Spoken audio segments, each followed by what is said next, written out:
بات یہ ہے کہ داتا صاحب کا پاکستان، حضرت خواجہ غریب نواز کا پاکستان آج اس سال پہ کھڑا ہے. کبھی یہ IMF سے مانگنے جا رہا ہے، کبھی یہ کسی سے مانگنے جا رہا ہے. وہ IMF سے جو مانگنے جاتے ہو تو کبھی یہاں کے بھی عرض کر دو گنج بخش فیض عالم مظہر نور کیا خدا، کہنے. خدا تمہیں ہدایت دے، تمہاری عقل پہ پتھر پڑ گئے. یہ حضور نبی علیہ السلام کا فیض ہے. ادھر سے نہیں خزانے ختم ہو گئے. انما انا قاسم اللہ یوتی، یہ نہیں ختم ہوگا. کہنے والے بھی سلطان الہند ہیں. یہ نہیں کہ زید نے کہہ دیا، بکر نے کہہ دیا. دیکھو تسی کہنے والے کون ہیں؟ گنج بخش فیض عالم مظہر نور خدا نا کی سارا پیر کامل. داتا حضور کشف المحجوب میں لکھتے ہیں یہ فکرے ان کی زبان سے تب ادا ہوئے جب اس درخت کے نیچے تھے جس کے اوپر میں چڑھا ہوا تھا. آپ فرماتے خدا کی عزت و عظمت کی قسم پورا درخت، اس کی ٹہنیاں، اس کا تنا، اس کی جڑیں بھی سونے کی ہو گئی. سارا سارا ہی سونے کا ہو گیا. اب وہ جو ہے نا وہ مٹی اٹھانے کے لیے نیچے ہوا تو نیچے دیکھا تو زمین سونے کی. زمین سونے کی ہے. یہ کیا ہوا؟ دائیں دیکھا تو سونا، بائیں دیکھا تو سونا، آگے دیکھا تو سونا، پیچھے دیکھا تو سونا. اب بابا جی نے کام کیا تھا، کیوں نہیں مٹی دیا ٹیما پھڑان دیا. اور کرتا حضور کہاں سے پکڑاؤں، مٹی ہے ہی نہیں، جہاں تک نظر جاتی سونا ہی سونا ہے. بابا جی ایک سوال ہے بابا جی، اگر آپ ہوا میں سونا نکال سکتے ہیں بابا جی تو دیش کی غریبی کیوں نہیں مٹا دیتے بابا؟ جواب بابا جی، جب آپ خود سونا نکال سکتے ہو تو ہم لوگوں سے چندہ کیوں لیتے ہو بابا جی؟ جواب ہریوم ہریوم ہریوم. یہ رانگ نمبر ہے، یہ رانگ نمبر. تو وہ ایک سوشل میڈیا کا چینل ہے، اس کے اوپر بیٹھ کے پاکستان کے جو موجودہ حالات ہیں اس کے اوپر ڈسکشن کرتے ہوئے کہہ رہے تھے کہ ہمارے جو حکمران ہیں انہیں سبق سیکھنا چاہیے کہ یہ پاکستان تو حضرت داتا گنج بخش جن کا آج کل عرس جاری ہے، علی حجویری صاحب المتوفہ 465 ہجری، آلموسٹ 1000 سال ہونے والے ہیں ان کو فوت ہوئے. تو وہ پاکستان بنانے والوں میں شامل ہے. اگر پاکستان کو خزانے میں کمی ہے، گنج اگر ختم ہو گیا ہے، گنج کہتے ہیں خزانے کو، وہ کہتے ہیں گنج بخش تو ہمارے پاس موجود ہے. ہمارے حکمرانوں کو چاہیے کہ بجائے IMF سے قرضہ مانگنے کے وہ ان کے درباروں پر جائیں، ان سے جا کر مانگیں. اور استغفر اللہ واتوب الیہ اپنے بابوں کو جسٹیفائی کرنے کے لیے اینڈ پہ انہوں نے جو حدیث پڑھی وہ نبی علیہ السلام سے متعلق تھی، صحیح بخاری کی حدیث، انما انا قاسم واللہ یعطی. وہ انشاءاللہ میں بعد میں ایڈریس کرتا ہوں اس حدیث کو. تو وہ اپنے بزرگوں کے بارے میں کہہ رہے تھے کہ آپ ان سے جا کر مانگیں، آپ کے مسئلے حل ہو جائیں گے. دکھ کی بات یہ ہے کہ داتا صاحب کا پاکستان، حضرت خواجہ غریب نواز کا پاکستان آج اس سال پہ کھڑا ہے. کبھی یہ IMF سے مانگنے جا رہا ہے، کبھی یہ کسی سے مانگنے جا رہا ہے. وہ IMF سے جو مانگنے جاتے ہو تو کبھی یہاں کے بھی عرض کر دو گنج بخش فیض عالم مظہر نور کیا خدا، کہنے. خدا تمہیں ہدایت دے، تمہاری عقل پہ پتھر پڑ گئے. یہ حضور نبی علیہ السلام کا فیض ہے. ادھر سے نہیں خزانے ختم ہو گئے. انما انا قاسم اللہ یوتی، یہ نہیں ختم ہوگا. کہنے والے بھی سلطان الہند ہیں. یہ نہیں کہ زید نے کہہ دیا، بکر نے کہہ دیا. دیکھو تسی کہنے والے کون ہیں؟ گنج بخش فیض عالم مظہر نور خدا نا کی سارا پیر کامل. تو سب سے پہلے تو میں ڈاکٹر سلمان مصباحی صاحب سے ریکویسٹ کروں گا کہ آپ پاکستان کے جتنے زندہ پیر بابے بزرگ موجود ہیں نا، ان ساروں کو اکٹھا کر کے داتا دربار لے جائیں. حکمران تو نہیں جا رہے نا، حکمران تو آپ کی نظر میں فاسق ہیں، فاجر ہیں، مجرم ہیں. آپ تو نیک روحیں ہیں نا، ساری نیک روحیں پاکستان کی اکٹھی ہو کے جائیں درباروں پہ اور جا کے ان سے ریکویسٹ کریں کہ جی ہمارا یہ IMF کا قرضہ اتار دیں، ہماری بجلی پوری کر دیں. 1965 تک تو آپ راوی کے پل پہ آ کے بم پکڑتے تھے، آپ کے دربار پہ بم ٹھوک کے چلا گیا ایک بندہ، وہ آپ سے نہیں پکڑا گیا. ہو سکتا ہے ان دنوں میں آپ کسی وزٹ کے اوپر ہوں، تو مہربانی کریں اب تو اس ملک کے اوپر کوئی نظر کرم فرمائیں. تو یہ آپ حکمرانوں کو کیوں مشورہ دے رہے ہیں؟ اس میں تو 4 باتیں اور نکل آئیں گی. حکمران چلے بھی جائیں، نکلنا تو اس میں سے کچھ نہیں ہے. ہاں ذلت مزید بڑھ سکتی ہے. تو پھر آپ لوگ کہیں گے جی حکمران تو آپ کو پتا ہے فاسق اور فاجر ہے، تو بزرگوں نے تو ان کی سننی نہیں ہے. تو آپ لوگ جاؤ نا، بجائے حکمرانوں کو مشورہ دینے کے یہ جو شرکیہ ایکٹیویٹی پرفارم کرنی ہے وہ آپ خود کرو اور پھر نکالو اس میں سے جو نکلتا ہے. اور یہ کہانیاں کروانی بند کر دیں آپ لوگ. اصل میں ان لوگوں نے قرآن و سنت تو پڑھا نہیں ہوا، یہ بزرگ بابوں کی کتابیں پڑھتے ہیں. اور اس کتاب کا تو میں بے شمار دفعہ پوسٹ مارٹم کروا چکا ہوں. کشف المحجوب کا جو منسوب ہے علی بن عثمان حجویری کی طرف، ہم 1 ٹن حسن ظن رکھ لیتے ہیں کہ انہوں نے نہیں لکھی ہوگی، لیکن ان کے ماننے والے تو انہی کی طرف منسوب کر رہے ہیں. اس کتاب کے اندر باقاعدہ طور پر انہوں نے ٹیمپرڈ تورات کا ایک گستاخانہ واقعہ حضرت داؤد علیہ السلام کے بارے میں کہ وہ اپنی صحابی کی بیوی کے اوپر عاشق ہو گئے تھے اور اسے قتل کروا کے خود شادی کر لی، نعوذ باللہ. اس سے انہوں نے جنید بغدادی کا صحف ثابت کیا. صحف اور سکر کا چیپٹر نکال لیں کشف المحجوب میں، اور رزلٹ نکالا اس جھوٹے واقعے سے. اس کے بعد انہوں نے نعوذ باللہ من ذالک ہمارے نبی کی عزت کے اوپر حملہ کرتے ہوئے زید ابن حارثہ کی بیوی سیدہ زینب ان کی طرف ایک جھوٹا واقعہ منسوب کہ نبی علیہ السلام کو وہ ایک دفعہ آپ کی نظر پڑ گئی تو وہ اپنے خامند کے اوپر حرام ہوگی اور بعد میں حضور نے ان سے شادی کر لی، نعوذ باللہ. اور اس سے انہوں نے اپنے بابا جی بایزید بستامی کا سکر ثابت کرنے کی کوشش کی. یعنی اپنے بابوں کی غلطیوں پہ پردہ ڈالنے کے لیے انبیاء کو تختہ مشق بنایا ان لوگوں نے. میں کافی دفعہ یہ ساری چیزیں پیش کر کے ان کے پوسٹ مارٹم بھی کر چکا ہوں. مجھے آج ان چیزوں کے پوسٹ مارٹم کرنے کی ضرورت نہیں ہے، صرف حصول برکت کے لیے میں نے ان لوگوں کا سٹیٹس بتایا ہے کہ جن لوگوں کی طرف یہ آپ لوگوں کو بھیج رہے ہیں، اور پھر کہہ رہے ہیں کہ جی دلیل اس کی یہ ہے کہ جو خواجہ اجمیری تھے انہوں نے یہ شعر کہا تھا، گنج بخش فیض عالم مظہر نور خدا، اور ان کا نام لے رہے ہیں کہ جن کی طرف کتاب منسوب ہے حشد وحشت میں جو فوائد السالکین چیپٹر ہے، جو پاک پتن شریف والے بزرگ جو تھے خواجہ فرید الدین گنج شکر، انہوں نے اپنے پیر قطب الدین بختیار کاکی کے ملفوظات جمع کیے، کیونکہ ان کے پیر آگے معین الدین چشتی المتوفا 633 ہجری تھے. تو ان کی طرف وہ چشتی رسول اللہ والا واقعہ کافی دفعہ میں پوسٹ مارٹم کر چکا ہوں. مجھے تو شرم آتی ہے بار بار ان چیزوں کو ہائی لائٹ کرتے ہوئے کہ یہ کن لوگوں کا دفاع کر رہے ہیں، کن لوگوں کو اپنا بزرگ بنا کے پیش کر رہے ہیں. بازید بستامی کے بارے میں یعنی جو باتیں کشف المحجوب میں انہوں نے کلیم کی ہیں کہ ان کے منہ سے اللہ بولتا تھا، نعوذ باللہ. یہ تو ہمارا عقیدہ رسول اللہ کے بارے میں نہیں ہے صلی اللہ علیہ وسلم.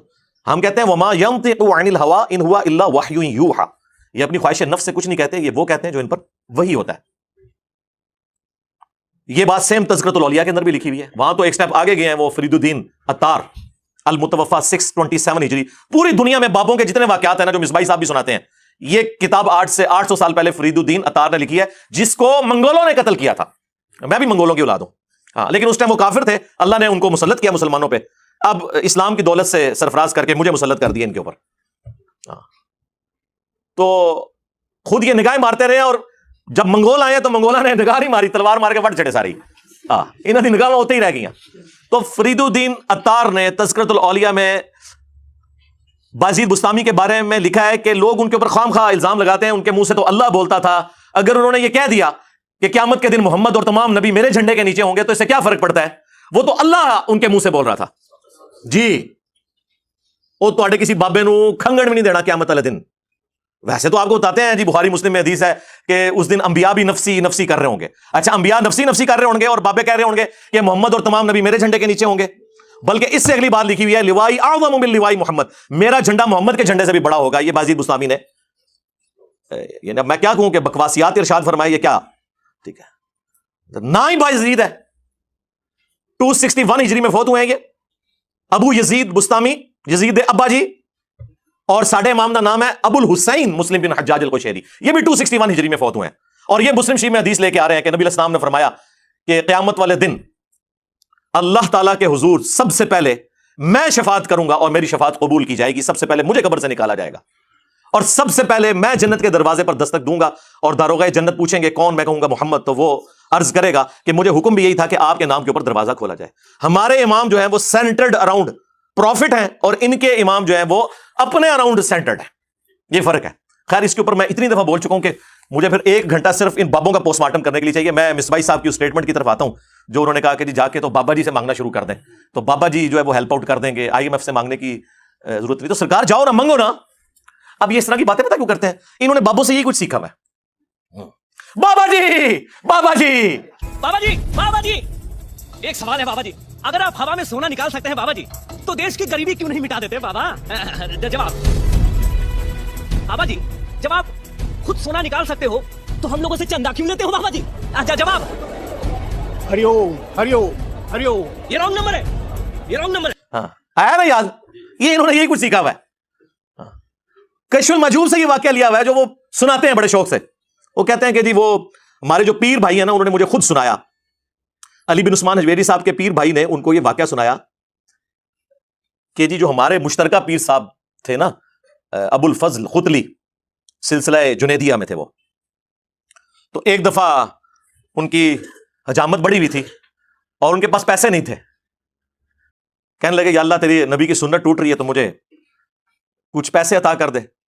تو وہ پیر بھائی ان کا جو علی حجویری صاحب کو کہانی کروا گیا، وہ کہتا ہے جی میں اس وقت درخت کے اوپر چڑھا ہوا تھا، یہ شہتوت کا جو درخت ہے نا اس کے لیے، کیڑوں کے لیے وہ جو پتے اکٹھے کرنے کے لیے. تو کہتے ہیں کہ میں نے خود اپنی آنکھوں سے دیکھا کہ جی درخت کے پتے، اس کی ٹہنیاں، اور اگلی کہانی سنو، اس کی جڑیں بھی سونے کی ہوگی. جڑ کی تو نظر آتی ہے. اور مصباحی صاحب سناتے ہیں کہتے ہیں ہاں نا، یعنی میں آپ ایک ہے